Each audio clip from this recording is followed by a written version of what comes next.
What is up, guys? Jayzcee here. The Skyline is no more. The Skyline's been sold and now we're moving on to a new car. Now, I've never owned a European car before, but when I test drove this one and for the price that it was listed at, I couldn't resist.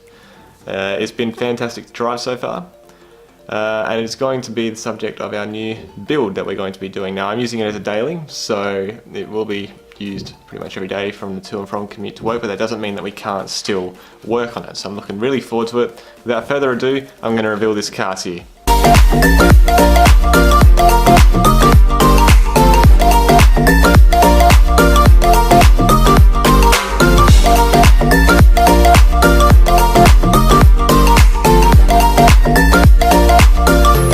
This is a 2011 Renault Megane 250 RS, 250 horsepower, a turbocharged 2-litre 4-cylinder front wheel drive.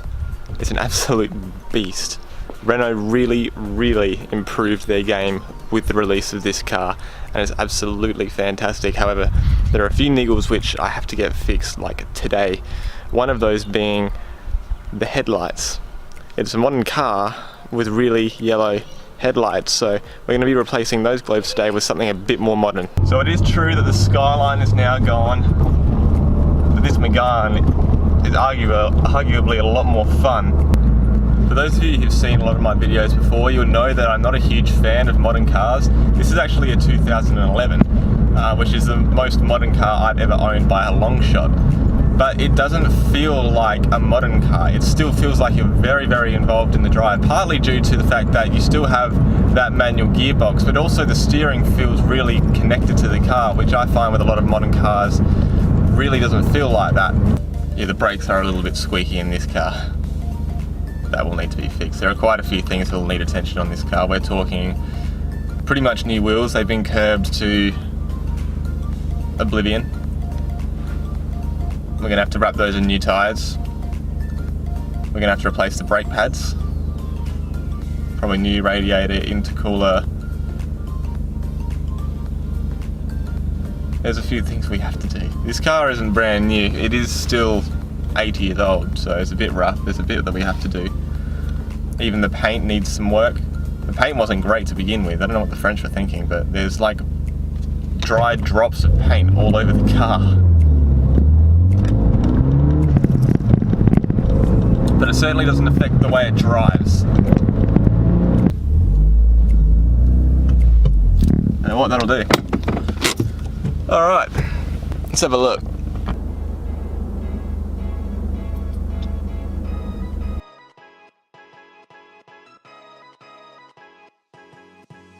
Alright, so we got exactly what we were after, got the new globes. As always, the crew at AutoBarn, very helpful. We had to find out what sort of size the globes were for the headlights. I don't know European cars too well at the moment, so they took one look at it and knew exactly what I needed, so we've got what we need. Let's head home, let's install them. To show you exactly what I mean, what we're going to do is to take our remote here. This is actually our key for the car, very interesting. Using this button here, we can turn on the lights, and you can see that even though this car is very modern, it's even fitted with daytime running lights, there's still very yellow headlights, and that's not cool at all. So what we're going to be doing is replacing those lights with some new ultra white, ultra bright headlights and parkers.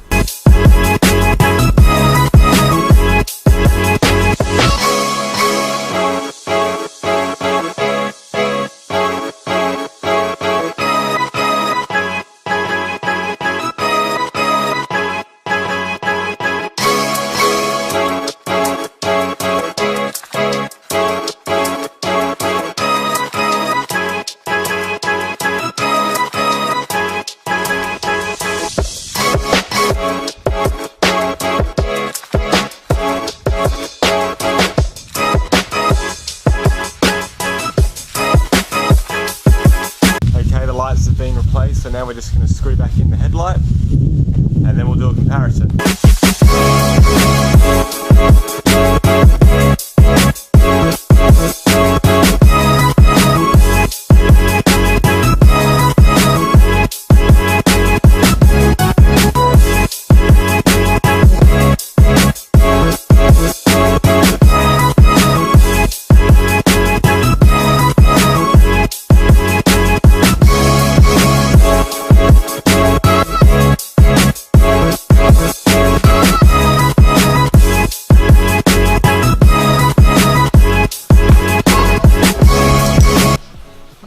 So now we've got the left side still stock, the right side's been changed. So now if we go ahead and turn on the lights, we should be able to have a look at the difference. These ones here are the new ones. It's the 5000K, nice and white. And these are the stock ones, a bit yellow.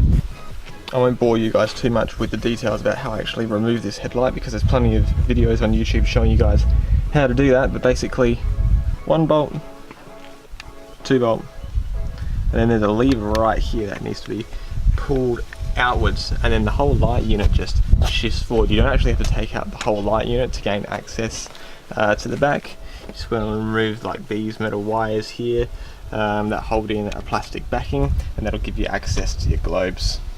Also, to give you guys a comparison of the new globe versus the stock globe, you can see that this has a blue tinting on it. That's because when you pass yellow light through blue light, it turns into white light. Whereas if you have a look at the stock globe here, this doesn't have any tinting on it at all. So you're just going to get that nasty old yellow light that most older cars have, and it doesn't look too clean. So that's why I've decided to go with one with the blue tinting instead.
You can really see the difference that those globes make, especially at night time. It was a bit hard to see in the daytime, so there was some nighttime shots there just so you guys can see just the massive difference that it makes in terms of making it look a little cleaner.